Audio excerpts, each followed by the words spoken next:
जय हिंद दोस्तों, कैसे हैं आप सब। वेलकम है चैनल। दोस्तों आ गया हूँ फिर से एक नई वैकेंसी लेके। आज के इस वीडियो में बात करेंगे Bhabha atomic research centre bark के अंडर जो डिपार्टमेंट है, डिपार्टमेंट ऑफ एटॉमिक एनर्जी, इसमें वैकेंसी आई है। और ये जो वैकेंसी है ये काफ़ी बड़े लेवल पे वैकेंसी आई है, काफ़ी अच्छे लेवल पे वैकेंसी आई है। और वैसे सभी मेरे दोस्त जिन्होंने अगर मतलब इसमें बहुत सारा स्ट्रीम है, मैं आपको डिटेल में बताऊंगा। लाइक अगर आपने डिप्लोमा किया है, 2 साल का डिप्लोमा, आफ्टर 10+2 अगर आपने डिप्लोमा किया है, आपने सर्टिफिकेट कोर्स किया है, आईटीआई किया हुआ है। डिप्लोमा की अगर मैं बात करूं तो अगर आपने डिप्लोमा किया है, इसमें फिटर से, टर्नर से, वेल्डर, उसके बाद मैकेनिक है, mechanic machine tool maintenance, electrical है, इलेक्ट्रॉनिक मैकेनिक है। वैसे ही अगर आपने प्लम्बर से किया है, कारपेंटर है, पेंटर है, मेंशन है, डीजल मैकेनिक है, बहुत सारा इसमें वैसा ट्रेड सर्टिफिकेट है, ट्रेड कोर्स है, जिससे अगर आपने डिप्लोमा किया है, जिसका डिटेल मैं आगे बताऊंगा। और इस नोटिफिकेशन का पीडीएफ भी मैं अपने डिस्क्रिप्शन में शेयर कर दूंगा, आप वहां भी जाके से देख सकते हैं खुद से। इसके अलावा अगर आपने डिप्लोमा किया है, अगर आपने बीएससी किया हुआ है, एमएससी किया हुआ है, अगर आपने होम साइंस से अगर एमएससी किया हुआ है, फिर भी आप इसके लिए अप्लाई कर सकते हैं, बिकॉज इसमें उसके लिए भी पोस्ट हैं। तो ये जो वैकेंसी आई है काफ़ी बड़े लेवल पे वैकेंसी है, काफ़ी अच्छे लेवल पे वैकेंसी है, नंबर ऑफ पोस्ट काफ़ी अच्छा है। और आई थिंक ये जो वैकेंसी है, जो अगर मैं इसके एजुकेशन क्वालिफिकेशन या जो मिनिमम क्वालिफिकेशन है उसका अगर मैं बात करूं, और मैं जो देख रहा हूं, तो आई थिंक ऐसा कोई भी नहीं होगा जो इसके लिए एलिजिबल नहीं होगा। बिकॉज जो आफ्टर 10+2 और 10+2 आपने अगर किसी भी ट्रेड से अगर कोई ट्रेड सर्टिफिकेट लिया है, आईटीआई किया है, या अगर आपने हायर एजुकेशन गेन किया है, आपने बीटेक किया है, बीई किया है, एमटेक किया है, एमएससी किया हुआ है, तो आप सभी के लिए इसमें वैकेंसीज हैं, सभी के लिए कोई ना कोई पोस्टें हैं, और आप सभी इसके लिए एलिजिबल हैं। तो वैसे सभी मेरे दोस्त जिन्होंने इन सारे ट्रेड में, इन अलग अलग फील्ड में, अलग अलग डिसिप्लिन में अगर हायर एजुकेशन लिया है, डिग्री लिया है, डिप्लोमा लिया है, आईटीआई किया हुआ है, तो आप सभी के लिए इसमें पोस्टें हैं। तो इस वीडियो में लास्ट तक बने रहिएगा, वीडियो काफ़ी इन्फॉर्मेटिव होगा। और अगर आप एक गवर्नमेंट जॉब की तैयारी करते हैं, अगर नहीं भी करते हैं, तो आप करना स्टार्ट कर दीजिए, शुरू कर दीजिए। बिकॉज ये जो एक चांस है, ये बिल्कुल एक जिसको गोल्डन अपॉर्चुनिटी बोलते हैं वो है। तो दोस्तों वीडियो में बने रहिएगा लास्ट तक। और इसकी जो भी इंपॉर्टेंट बातें हैं भाभा एटॉमिक रिसर्च सेंटर के इस नोटिफिकेशन की, ये सारी बातें मैं आपको बताऊंगा, कंप्लीट जानकारी दूंगा। इसमें 2 कैटेगरी की पोस्टें आई हैं, एक तो डायरेक्ट रिक्रूटमेंट है, और एक जो है वो ट्रेनिंग स्कीम है इनका, जिसको स्टाइपेंडरी पोस्ट बोलते हैं, जिसमें स्टाइपेंड आपको मिलेगा for initially 2 years only, and after 2 years आपको ऑब्जर्व कर लिया जाएगा, और आफ्टर एब्जॉर्प्शन आप वहाँ पे एक परमानेंट एम्प्लॉय बन जाएंगे। तो ये चीज़ आप नोट कर लीजिएगा। सो चलिए दोस्तों, इस वीडियो को शुरू करते हैं और इस नोटिफिकेशन को डिटेल में जानते हैं। So please please please video में बने रहिएगा, वीडियो को लास्ट तक देखिएगा, वीडियो काफ़ी इन्फॉर्मेटिव होगा। और अगर अभी तक आपने चैनल को सब्सक्राइब नहीं किया तो प्लीज़ चैनल को सब्सक्राइब कर लीजिएगा, वीडियोज़ को लाइक एंड शेयर किया कीजिएगा। इस नोटिफिकेशन का जो पीडीएफ लिंक है और इसका जो अप्लाई लिंक है डिस्क्रिप्शन में दिया हुआ है, आप डिस्क्रिप्शन में जाइए, इस नोटिफिकेशन को पहले अच्छे से गो थ्रू होइए खुद से, उसके बाद जाके आप अप्लाई कीजिए। अगर आपको इस नोटिफिकेशन पे कुछ भी डाउट हो, कुछ भी कन्फ्यूजन हो, क्योंकि कंफ्यूजिंग है ये, अगर आपको कुछ भी पूछना है तो आप प्लीज कमेंट बॉक्स में जाइए, वहां पे जाके कमेंट कर सकते हैं। तो चलिए दोस्तों, इस वीडियो को शुरू करते हैं और इस नोटिफिकेशन को डिटेल में जानते हैं। So let's start the video. दोस्तों अगर सबसे पहले बात करूं कि ये जो पोस्टें हैं ये कितनी नंबर ऑफ पोस्टें हैं या कौन कौन सी पोस्टें हैं, तो जैसा कि मैंने आपको बताया कि नंबर ऑफ पोस्ट काफ़ी अच्छा खासा है। और जो डायरेक्ट रिक्रूटमेंट की पोस्टें हैं उसमें टेक्निकल ऑफिसर्स की पोस्ट है, साइंटिफिक असिस्टेंट की पोस्ट है, और टेक्नीशियन की पोस्ट है। तो जो टेक्निकल ऑफिसर की पोस्ट है वो नंबर ऑफ वैकेंसी 181 है। जो साइंटिफिक असिस्टेंट की पोस्टें हैं इसमें नंबर ऑफ वैकेंसी 7 है, और जो टेक्नीशियन की पोस्टें हैं इसमें नंबर ऑफ वैकेंसी 24 है। तो ये जो पोस्टें हैं ये ग्रुप ए, बी और सी की पोस्टें हैं। और अगर इनके सैलरी की बात करूं तो जो टेक्निकल ऑफिसर हैं वो लेवल 10 में आते हैं एज पर 7 CPC, जो जिनका एंट्री पे 56,100 से शुरू होता है। और जो साइंटिफिक असिस्टेंट हैं ये एज पर 7 CPC लेवल 6 में आते हैं और इनका एंट्री जो पे है या जो पे स्केल है वो 55,400 से शुरू होता है। जो और टेक्नीशियंस हैं ये एज पर 7 CPC लेवल 3 में आते हैं और इनका जो एंट्री पे है वो 21,700 से शुरू होता है। तो ये पोस्टें काफ़ी अच्छी खासी पोस्टें हैं। और उसके बाद जो ट्रेनिंग स्कीम के अंडर जो पोस्टें हैं जिसको स्टाइपेंडरी पोस्ट बोलते हैं, तो ये 2 कैटेगरी में डिवाइड किया हुआ है, कैटेगरी 1 एंड कैटेगरी 2। दोस्तों ये जो कैटेगरी 1 की पोस्टें हैं इसमें बहुत सारी अलग अलग डिसिप्लिन से अगर आपने किया हुआ है तो आप इसके लिए अप्लाई कर सकते हैं। लाइक अगर आपने BSc फिजिक्स किया हुआ है, BSc कंप्यूटर साइंस किया हुआ है, BSc agriculture, BSc horticulture, chemical से डिप्लोमा किया हुआ है, अगर आपने इलेक्ट्रिकल से डिप्लोमा किया हुआ है, डिप्लोमा इन मैकेनिकल, उसके बाद आर्किटेक्चर, सिविल, ऑटोमोबाइल, इसके अलावा केमिस्ट्री है, बायोकेमिस्ट्री है, तो ये सारा इसमें अलग अलग डिसिप्लिन का दिया हुआ है। और ये जो पोस्टें हैं अगर आप इसमें क्वालिफाई करते हैं और अगर आप इसके लिए अप्लाई करते हैं तो जो कैटेगरी 1 की पोस्टें हैं इसमें जो फर्स्ट ईयर का स्टाइपेंड होगा ये 24,000 पर मंथ आपको मिलेगा और जो सेकेंड ईयर का स्टाइपेंड होगा ये 26,000 आपको सेकेंड ईयर में मिलेगा। और जो कैटेगरी 2 की पोस्टें हैं उसमें जो फर्स्ट ईयर का स्टाइपेंड होगा वो 20,000 होगा पर मंथ एंड जो सेकेंड ईयर का स्टाइपेंड होगा ये 22,000 पर मंथ होगा। और जो कैटेगरी 1 की पोस्टें हैं इसके अगर नंबर ऑफ वैकेंसी की बात करूं तो जो नंबर ऑफ वैकेंसी है ये 1216 नंबर ऑफ वैकेंसीज हैं और जो कैटेगरी 2 की पोस्टें हैं उसके लिए जो नंबर ऑफ वैकेंसी है 2946 है। तो नंबर ऑफ वैकेंसीज वाइज अगर देखें तो काफ़ी बड़े लेवल पे वैकेंसी आई है।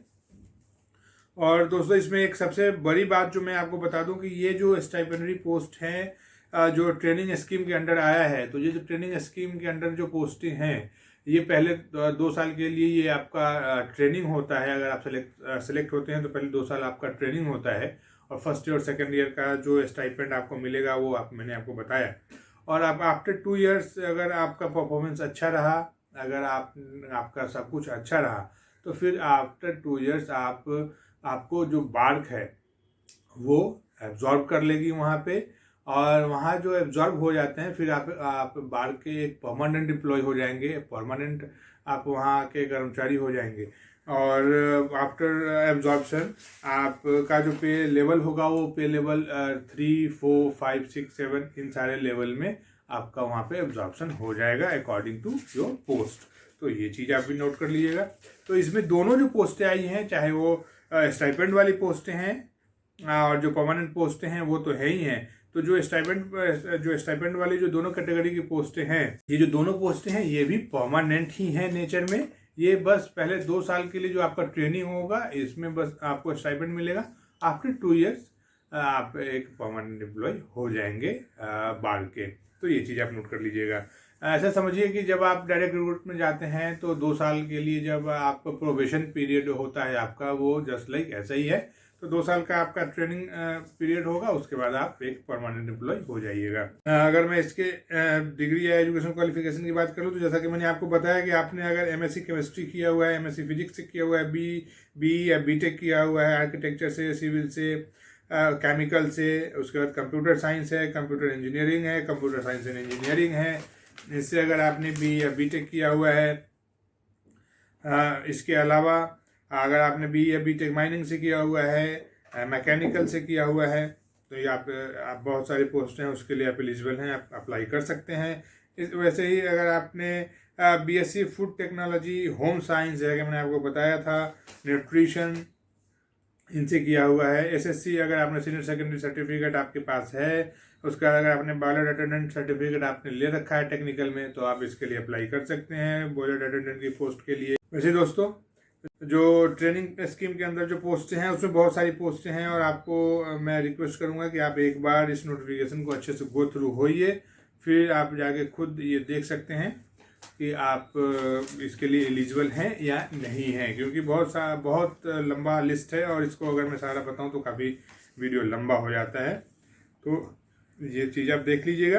वैसे दोस्तों जो ट्रेनिंग स्कीम के अंदर जो कैटेगरी 2 की पोस्ट हैं जिसमें अगर आपने फिटर से, वेल्डर से, टर्नर से, मैकेनिक से, उसका इलेक्ट्रीशियन से, इलेक्ट्रॉनिक मैकेनिक से, प्लम्बर से, पेंटर से, कारपेंटर से, डीजल मैकेनिक से, प्लांट ऑपरेटर से, लेबोरेटरी उसके बाद डेंटल टेक्नीशियन, मैकेनिक, इन सारे ट्रेडों में अगर आपने डिप्लोमा किया हुआ है, ITI सर्टिफिकेट आपके पास है, तो आप इन सारे पोस्टों के लिए अप्लाई कर सकते हैं। आप डिटेल एक बार नोटिफिकेशन में देख लीजिएगा। वैसे दोस्तों अगर आगे मैं बात करूं इन सारी पोस्टों के लिए जो एज है वो एज लिमिट क्या रखा गया है भारत की तरफ से, तो जो टेक्निकल ऑफिसर की पोस्टें हैं इसके लिए आपकी जो मिनिमम एज है वो 18 ईयर्स एंड जो मैक्सिमम एज है वो 35 ईयर्स होनी चाहिए। जो साइंटिफिक असिस्टेंट की पोस्टें हैं उसके लिए आपकी minimum age 18 years and maximum age 30 years होनी चाहिए। एंड जो टेक्नीशियंस हैं उनके लिए जो मिनिमम एज है वो 18 ईयर्स एंड मैक्सिमम 25 ईयर्स आपकी एज होनी चाहिए। वैसे दोस्तों अगर आगे इसके ट्रेनिंग स्कीम जो कैटेगरी 1 और कैटेगरी 2 की पोस्टें हैं जो जिसमें आपको एक स्टाइपेंड मिलेगा, उसकी अगर एज की बात करूं तो जो कैटेगरी 1 की पोस्ट हैं उसमें जो आपकी मिनिमम एज है वो 19 years and maximum 24 years age आपकी होनी चाहिए। और कैटेगरी 2 की जो पोस्ट हैं उसमें minimum 18 years and maximum 22 years आपकी एज होनी चाहिए। तो ये चीज़ आप नोट कर लीजिएगा। तो जी दोस्तों अगर इसके एप्लीकेशन स्टार्ट डेट और लास्ट डेट की बात करूँ तो जो एप्लीकेशन की स्टार्ट डेट है 24 अप्रैल 2023 ऑलरेडी स्टार्ट हो चुका है। और इसके लिए जो लास्ट डेट है ये 22 मई 2023 है। 22 मई तक आप इसके लिए लास्ट अप्लाई कर सकते हैं। तो ये चीज़ भी आप नोट कर लीजिएगा। वैसे दोस्तों इसमें वैसे सभी मेरे दोस्त जिनको रेंज में रिलैक्सेशन मिलता है तो रिलैक्सेशन इसमें भी अवेलेबल है, आप रिलैक्सेशन अवेल कर सकते हैं। वैसे दोस्तों अगर आगे इसके सिलेक्शन मेथड की बात करूँ तो जो सिलेक्शन का मेथड है ये काफ़ी अच्छा खासा सिलेक्शन का मेथड है। कहने का मतलब कि बहुत ज़्यादा टफ नहीं है।